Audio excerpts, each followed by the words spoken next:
Hello everyone, myself Supreet and you're watching my channel Maths Academy by Supreet. In this video, we're gonna learn about exponents rule.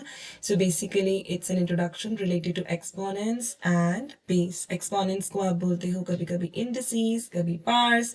So let's just get into the video and learn about the rules so that we could solve the questions related to that. Okay, so let's just start. So the very first thing is कि आपको terms भी पता होनी जरूरी है. Only then it would be easy for you to understand the topic. ठीक है, तो जैसे कि for example I have something like this. Okay, अब यहाँ पे एक नंबर मैं यहाँ देख रही हूँ, नीचे है और एक ऊपर है, तो इनके नेम्स हैं. ओके, इसके लिए लेट मी टेल यू कि जो लेवल पे नंबर होता है ना बेसिकली, या नीचे जो नंबर है, जैसे कि यहाँ पे 2 है, सो 2 is called the base. Okay, तो ये टर्म्स पता होनी चाहिए क्योंकि बार बार क्वेश्चन में वो ये टर्म्स यूज करेंगे कि that the base number is this और दैट, तो यू शुड नो कि बेस का मतलब वो इस नंबर की बात कर रहे हैं. ठीक है, अब जो 3 है which is at the top of 2, 3 हमारी एक्सपोनेंट बोलेंगे या फिर आप इसको पार भी बोल सकते हो. सो 3 इज कॉल्ड द एक्सपोनेंट और पार, और इसको कभी कभी इंडिसेस भी बोलते हैं. Okay, so that is like this. वैसे most commonly exponents and powers ही बोलते हैं, बट ये भी बोलते हैं तो आपको पता होना चाहिए कि इंडिसेस भी एक्सपोनेंट्स के लिए ही यूज होता है. Okay, so let's just learn about the rules of exponent. यहाँ पे कुछ रूल्स हैं क्योंकि जब क्वेश्चंस आएंगे आपको इससे रिलेटेड, तो वो सॉल्व करने के लिए आपको रूल्स पता होने इंपॉर्टेंट है. Then only it would be easy for you to get the solution. Okay, तो चलो अब इससे रिलेटेड हम लोग रूल्स पढ़ते हैं. So the very first rule here is, let me just write the rule here. So rule number one is all about product rule. Product rule. Okay, for example आपके पास कोई सिचुएशन ऐसी है कि यहाँ पे you have to keep in mind exponents और base है. बेसिकली देखो, ये आपका बेस है, ये एक्सपोनेंट है, ये भी बेस है, ये भी एक्सपोनेंट है, तो हम यूज करेंगे प्रोडक्ट रूल. हम क्यों यूज करें प्रोडक्ट रूल यहाँ पे? बिकॉज हमारे बेसिस सेम है. ठीक है, देखो प्रोडक्ट रूल आपका तब यूज होगा, आई एम नॉट सेइंग कि यहाँ पे आपके बेसिस से इधर बेसिस डिफरेंट है, ये नहीं. ठीक है, it's not applicable in such situations. ये तब आपका हो सकता है जब आपके बेसिस बिल्कुल सेम है, पार्ट्स आपके डिफरेंट हो सकती हैं.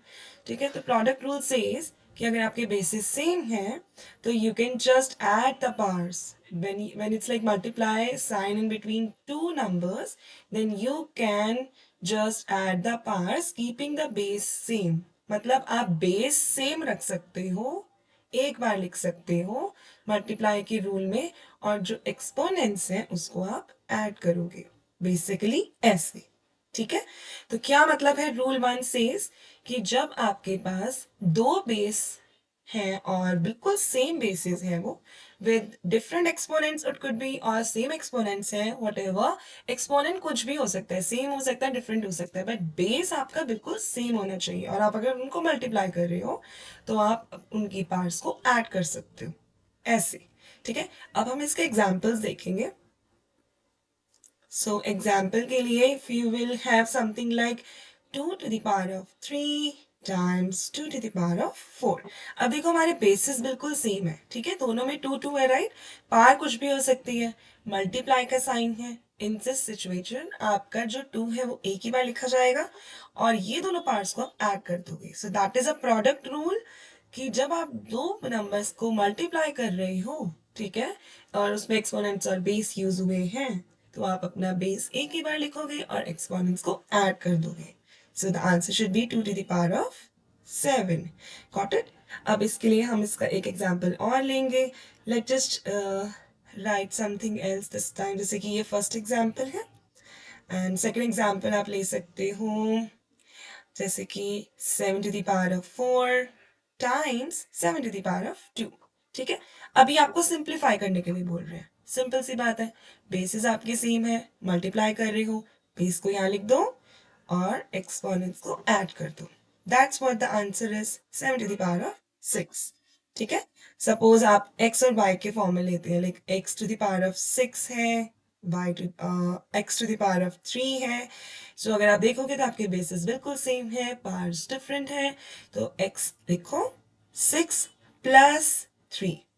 ठीक है, so the answer should be x to the power of 9. So basic rule आपका और प्रोडक्ट रूल, फर्स्ट रूल है वो क्या कहता है?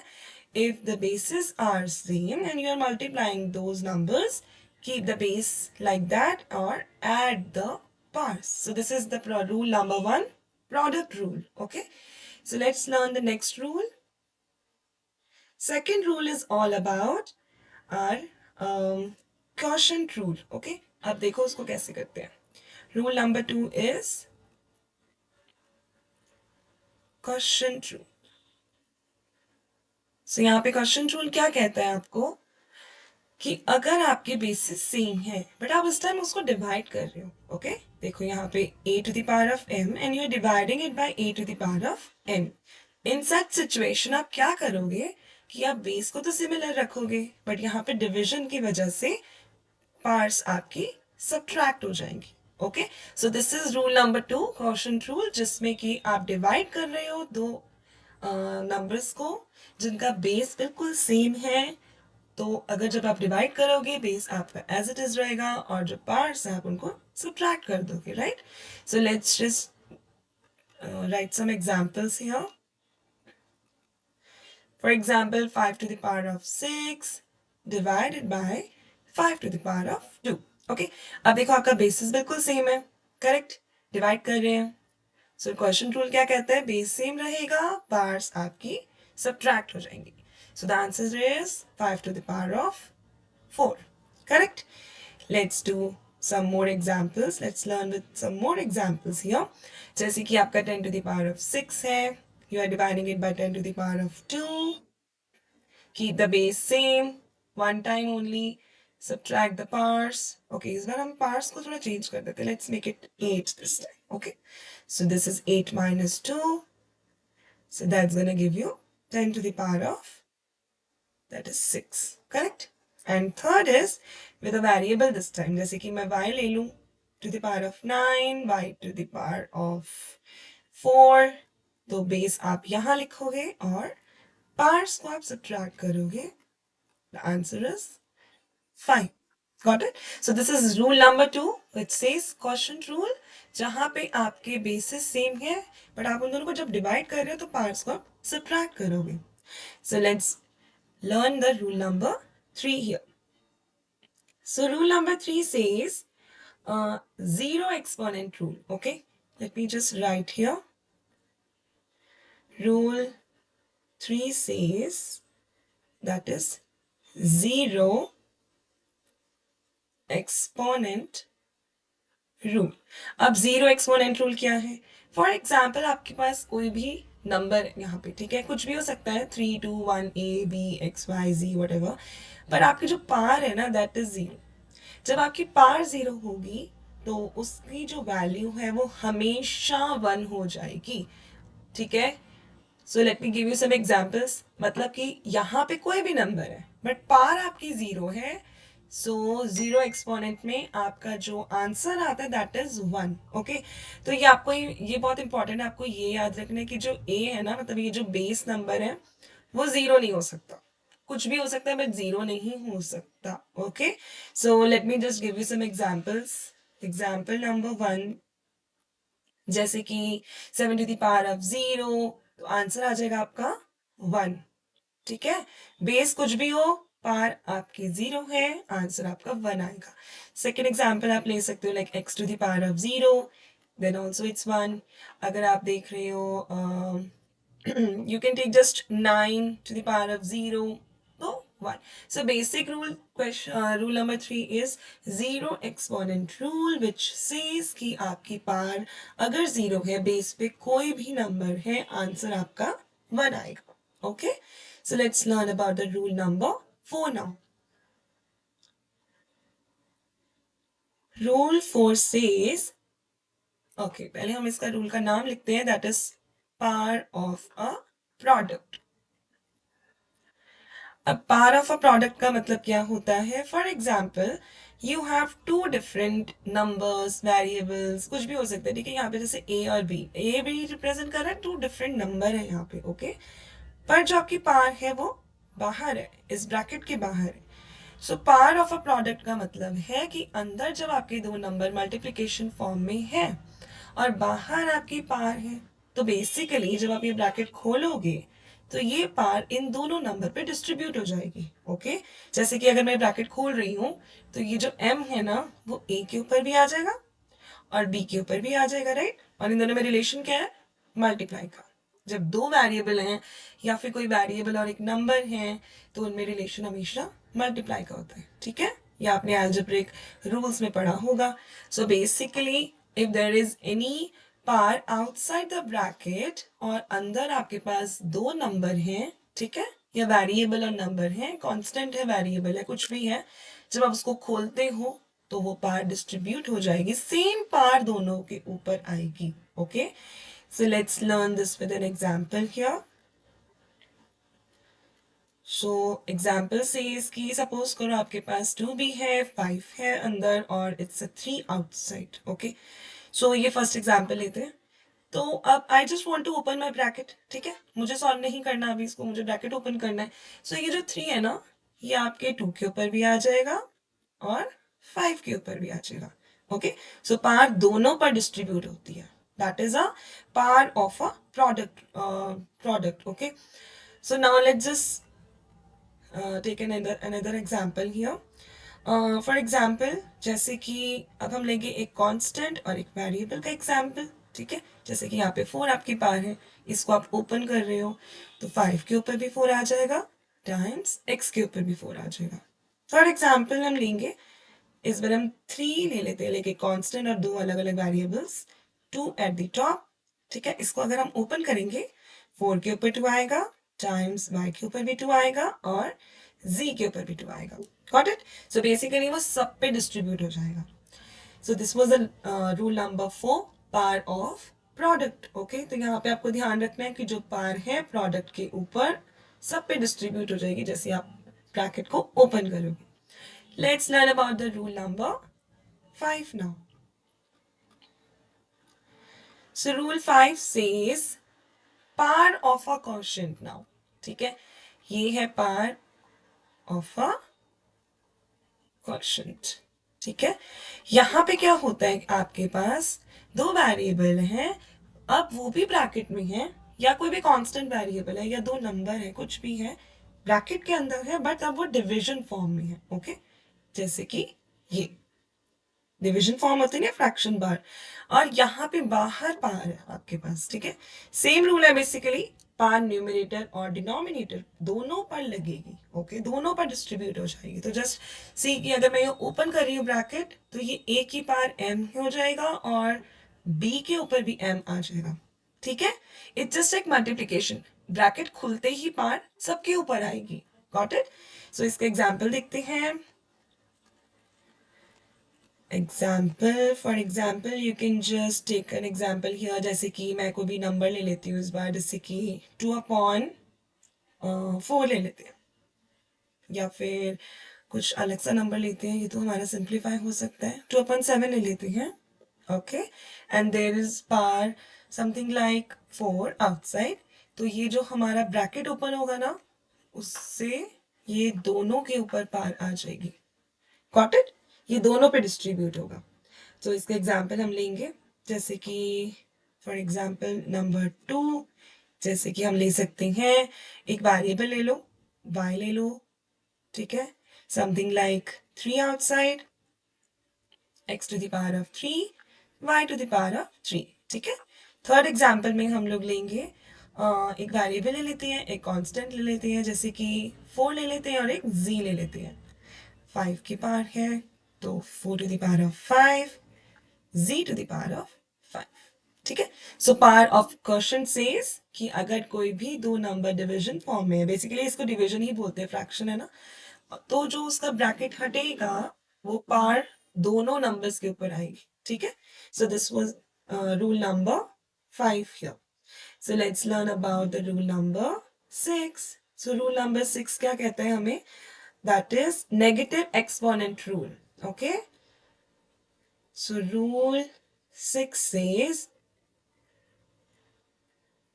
negative exponent rule. बेसिकली इसमें थोड़ा सा स्टूडेंट्स कभी कभी गलती करते हैं, ठीक है, इनका आपको ध्यान से देखना है.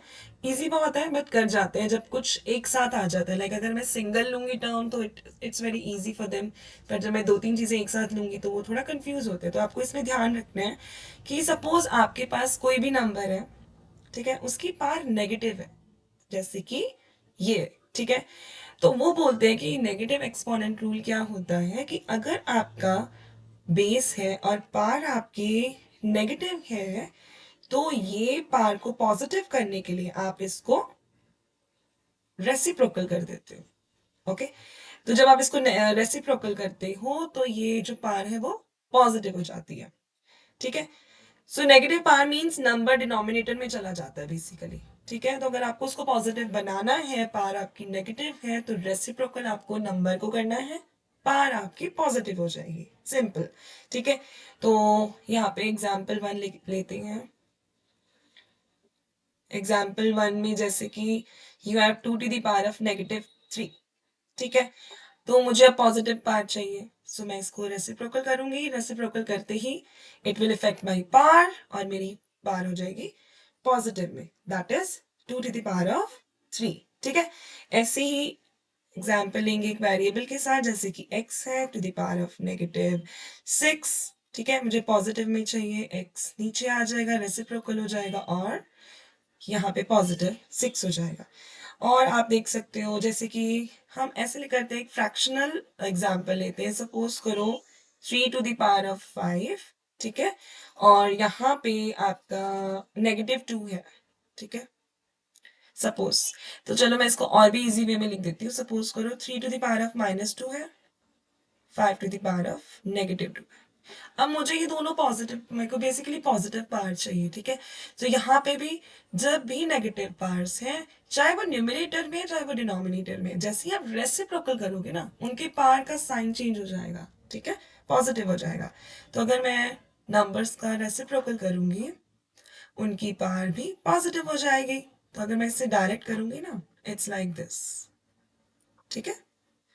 ओके, सो कहीं पे भी आपका बेस है, पार आपकी नेगेटिव है, उस बेस को आप रेसिप्रोकल कर दो. It's all not all about कि ये ऐसे ही होगा, ठीक है. इसका ऑपोजिट वर्जन भी हो सकता है, जैसे कि मैंने आपको यहाँ पे बताया. फॉर एग्जाम्पल फोर्थ एग्जाम्पल ले लेते हैं, जैसे कि 1/8 है, ठीक है, टू द पावर ऑफ -2, ठीक है. तो आप इसका रेसिप्रोकल कर दो, then you will get a positive power. So basically कहीं भी आपका नेगेटिव पार है, you want to make it positive, base का रेसिप्रोकल कर दो, पार आपकी पॉजिटिव हो जाएगी. Got it? Rule number 7 is all about rule 7 and it's all about power of a power. Okay, so इसका मतलब क्या है? पार ऑफ अ पार का मतलब है, सपोज करो कि आपका एक ही बेस है, ठीक है, उसके ऊपर एक पार है और एक और पार है, उसको हम ऐसे लिखेंगे, ठीक है. So we have a base, उसके ऊपर एक पार है, then we have a bracket, अब एक बाहर एक और पार है. बेसिकली दोनों पार किसके ऊपर है? ए के ऊपर है. इन सच सिचुएशंस आप क्या करोगे? हम power of a power rule use करेंगे, जिसमें we just multiply the exponents, ठीक है. जैसे कि बेस मेरा यही है, जो एक्सपोनेंट्स है यहाँ पे अंदर और जो बाहर है, वी गोना मल्टीप्लाई दैट, ठीक है. So power of power says when you have a base with two powers, एक बाहर है ब्रैकेट के, एक अंदर है, आप दोनों पार्ट्स को मल्टीप्लाई कर दोगे. For example, let's just take an example here. Example है जैसे कि 3 टू द पावर ऑफ 2 और एक ब्रैकेट है, उसके बाहर है 3, ठीक है. इसका मतलब I just want to solve it, तो यहाँ पे बेस लिखेंगे, पार्ट्स को मल्टीप्लाई करेंगे, and the answer would be 3 to the power of 6. Got it? So this was the first example. Next example लेंगे हम एक वेरिएबल के साथ, जैसे कि x है टू द पावर ऑफ 3, बाहर हमारे पास 5 है. ओपन करेंगे x 3 times 5 and the answer would be x to the power of 15. ठीक है, और ऐसे ही हमारे पास थर्ड है, जैसे कि 5 to the power of 4, यहाँ पे आपके पास 2 है बाहर, एंड सिमिलर सिचुएशन है, बस 4 times 2 करेंगे, and the answer would be 5 times 8. So this is the rule number 7. So if you like the video, please do like, subscribe and share. Thank you so much for watching.